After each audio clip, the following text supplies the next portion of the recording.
Siya po ay nabuking, nalaglag, at higit sa lahat ho, mukhang napahiya ho si Congressman Abante. Kung ganito ang bishop ninyo, ingat kayo, ingat. Hindi, ilang sinasabi ko, ingat kayo. Dahil hindi ho lahat, sabi nga ng ating Panginoong Hesus, hindi ho lahat ng nagsasabing Lord and Lord. Yun po ang problema natin dito kay Sir Bishop Congressman Abante. Dahil iba po ang kanyang sinasabi at iba rin po ang kanyang galawan. So, sa aking kaharap mukhang hindi magandang araw sa kanya, di ba? Bakit ho kanyo? Kasi siya po ay nabuking, nalaglag, at higit sa lahat ho, mukhang napahiya ho si Congressman Abante. Bakit ho kanyo? Pag-uusapan natin ngayong araw na yan. Dahil ngayong araw na yan ay pag-usapan po natin yung kanyang kapalpakang sagot at baradong sagot at malimaling sagot doon po sa interview niya kay Ma'am Karen Davila. Ito pag-usapan natin at reaksyonan po natin ito kasi alam nyo mga kababayan, nakakahiya. Nakakahiya dahil una sa lahat, ikaw ay isang kongresista, ikaw po ay isang public servant ika nga ng bayan natin, and yet you are caught na tila nagsisinungaling, tila natataranta, tila nabubulol, tila hindi makasagot ng diretsyo. Tapos, aside from you are a public servant, you are the so-called bishop. Naku po, pambihirang buhay, Ireo. Kung ganito ang bishop ninyo, ingat kayo, ingat. Hindi, ilang sinasabi ko, ingat kayo. Dahil hindi ho lahat, sabi nga ng ating Panginoong Hesus, hindi ho lahat ng nagsasabing Lord and Lord. Hindi naman ho siya Ang problema ho kasi dito kay Congressman Abante, iba ho kasi yung kanyang sinasabi at iba ho yung kanyang ginagalaw at kanya pong ina-action. Ika nga, remember, it is not what you say but what you do is important, especially in proclaiming the gospel. Yun po ang problema natin dito kay Sir Bishop Congressman Abante. Dahil iba po ang kanyang sinasabi at iba rin po ang kanyang galawan. So pakinggan po natin itong interview ng ni Karen Davila sa ANC. Pakinggan po natin ito at makikita ko sa inyo kung papaano nataranta, kung papaano nagkamali at hindi makasagot ng diretsyo si Congressman Abante. Pasok Kong, pasok. So let's go straight to the point. Did you and Representative Dan Fernandez instruct Police Colonel Hector Grijaldo to confirm the reward system in Davao, in effect asking him to lie? Yan ang unang Tagalogin natin. Siyempre kasi may mga kababayan tayo hindi rin masyado maintindihan, lalo na si Jiggy Barra. Hindi, joke lang. Tinanong ni Karen Davila, klaruhin natin. Sabi ko kasi ng isang kernel, in-instruct nyo daw siya, sinabihan nyo daw siya na ito ang iyong parte sa ating istoryahe sa ating kwentuhan dito sa Quadcom. Ito yung sasabihin mo, i-confirm mo yung sinabi ni Garma. At sabi nga po ni Kernel, siya po ay nainsulto. Kasi bakit po siya tuturuan ng sasabihin, bakit to kayo po ba ay above us na you have to instruct us to lie? Yun ang sinasabi ni Kernel. At na-offend po daw si Kernel kasi naka-uniforme pa po siya. Tama nga naman po yun. Diba? So, i-play natin. Anong sagot? Pasok. I already made a statement that there is no truth to the accusations of Colonel Grijaldo, that I forced truth is subjective.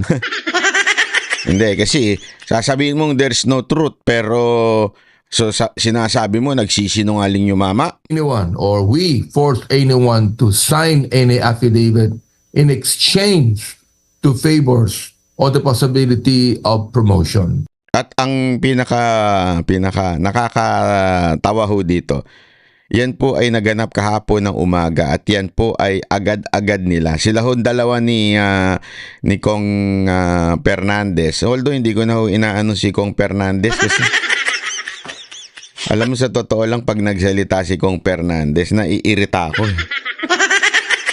Kasi ho yung pagiging konyo niya, yung pagiging mayaman ng datingan ng panalita. Nga ganun. Hindi ko kursunada yun.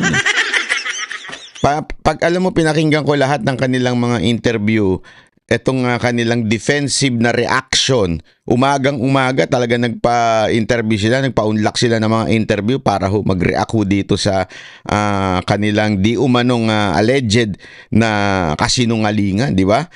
Nung pinakikinggan ko yung lahat ng interview niya, kakairita yung boses ni Dan Fernandez. Dapat talaga nag-retain ka na lang artista. Hindi kasi tinatawag kang kong Google Kasi nga, meron kang kinakausap ata, I think it was a lawyer, tapos parang hindi mo naman kailangan maglalo, basta mag-google ka lang. Yun ang narinig ko sinabi mo, hindi ko alam kung totoo yun. Pero gayon pa man, medyo hindi ka bagay. Hindi kayo mga taga Laguna. Laguna daw ito Mag-go-governor pa daw ito pambirang buhay ireo. Pag yan ang ginawa ninyong governor, it represent what kind of people kayo dyan sa Laguna. Hindi, yun lang, di ba? Bahala po kayo kung mahilig kayo sa artistang sa tingin ko wala akong alam pagdating sa pamamahala. Bahala po kayo. Yan ho ba ang nagsisimbolo sa Laguna? Ako hindi ako papayag. Bakit to? Dati ang aking inay taga San Pablo. Abay mga taga San Pablo hindi naman ububo. Abay mga matatalino, mga taga San Pablo, mahilig sa buko pie. Pag dumadaan ng Los Baños, kaya tapos ako pa po meron tirahan ho dyan sa San Pedro. So mga kababayan, hindi ako papayag kung si Dan Fernandez ang magre-representa sa akin. So bahala ho kayo, pero ako, ewan ko sa inyo. Tuloy. And that is what I said in the media, Karen. All right, but this is the point, I do not know Representative why- Abante. Wait, I I do not won't know let why- that go. I won't let that go just yet. Relax ka. Dito pa lang barado ka na Bakit kanyo? Kasi sabi niya, sandali. Hindi niya ng punto dito Hindi diyan ng punto na there's a truth or there's a lie doon sa sinabi. It's not the content. It's not just the content. Yes, there's importance doon sa mga pinag-usapan ninyo. Okay, may pinag-usapan daw kayo. Ngayon, if you're denying na meron kayong pagpepuwersa o force na sabihin ng isang kernel etong script ninyo, hindi lang po tayo dyan nagbe-base ng usapan natin. Ito yung punto ni Karen Davila. What is your business and Dan Fernandez's business Yes. speaking to a resource person? Yon. Why would you do that? Why would you do that? In Tagalog. Ha? Bakit mong kakausapin? Di ba? Ikaw ang investigador. Kasi ikaw bilang Congress, di ba? Bilang co-chair ng Quadcom, dapat hindi mo kakausapin yung witness. Di ba? Eto, tatanungin ko kayo, meron hubang judge na kakausapin mo na yung witness? Ano ba sasabihin mo? The mere fact that you talk to the person na magwi-witness, may sablay na ho doon. Kung ayaw mo ng judge o kahit si investigador, di ba, sa mga police station, yan, mas natin yan. Kunwari, merong police, di ba, dadalhin yung may isang akusado na, dinala nung nagsumbong yung isang biktima at sinabi doon sa police na nagsumbong, sabi niya, sir, meron akong isusumbong, may ganito, may nanakaw ako. Okay, sige, sandali lang. Stay put. Bakit? Kakausapin ko lang yung witness. Kinausap mo muna yung witness bago kayo pumunta doon sa police desk. Kinausap mo muna siya sa labas. Tanungin ko ho kayo. Eto, although nangyayari talaga ito, pambihira. Di ba totoo sa mga police station? Pag may kumausap sa isa labas, bago ka pumasok doon sa police desk, alam mo na. the first place, kung kayo iimbestigahan, gagawa kayo ng police report, di ba, minsan iniimbestiga yun dun hindi mo dapat kausapin yung witness. Dapat, kung kakausapin mo yung witness, first, dapat may abogado, o di kaya, harap-harapan. Sige, ano reklamo ninyo? Ikaw, ano depensa mo? Ano sa tingin mo? Kasi may investigador dun So, sasabihin ni nag-accuse, eto kasi sir, ninakaw yung ano ko, bla bla bla. Ikaw, ano masasabi mo doon sa sinabi niya na ninakaw yung ganyan-ganyan, ikaw naman sasagot. Hindi yung pupunta ka doon sa labas, kakausapin mo muna isa. Tama, mali. Yun yung sinasabi ni Karen Davila dito. In the first place, bakit nyo kinausap yung witness? Tuloy, tingnan ninyo kung paano matataranta itong si Abante, ha? He was actually a classmate of Colonel Garma.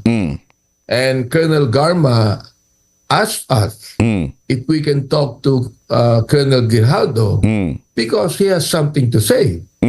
So, nagano naman kami, okay, we talk to him. But what you did was wrong.